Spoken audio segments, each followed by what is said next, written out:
அதுக்கப்புறமா அதை வேலையை விட்டுட்டு எங்கள் அம்மா சொன்ன மாதிரி ஊழியத்துக்கு போனேன். 16 வருஷம் அதுவும் செஞ்சேன். ஆனால் கடவுள் பாரு, அந்த அதுக்கு 16 இதுக்கு 16 நான் செஞ்சு முடிக்கிறதுக்கும் எனக்கு முட்டு வலி வரத்துக்கும் கரெக்டாக இருந்தது. ஆண்டவர் என்ன பண்ணிட்டாரு, எனக்கு ரெஸ்ட் கொடுத்துட்டேன். ஆனால் எனக்கு ரொம்ப பண கஷ்டமாக இருக்குது.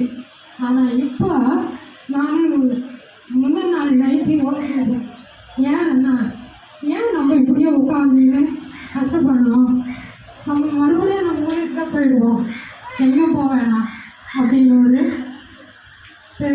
முடிவு எடுத்துட்டு படுத்த உடனே ஒரு பைபிள் வந்து எனக்கு நிற்குது.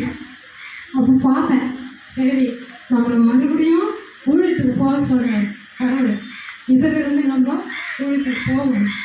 இங்கே வந்த பிறகு இதெல்லாம் கேட்ட பிறகு இந்த சாட்சிகளை கேட்டது, நம்ம இவ்வளோ நாளாக 70 வருஷம் கிறிஸ்தவங்களாக இருந்து மறுதளிக்கிறோமே நம்ம ஊழியத்தை, நம்ம திரும்பி மறுதளிக்காமல் நாளையிலேருந்து நம்ம ஊழியத்துக்கு போவோம் முடிவு எடுத்து. ஆனால் இனிமேல் போவேன். இப்போ காரணம் 2-3 நாளாக நல்லா இருக்குது. அதனால் எல்லாருக்கும் நான் தெரிவிக்கிறேன்.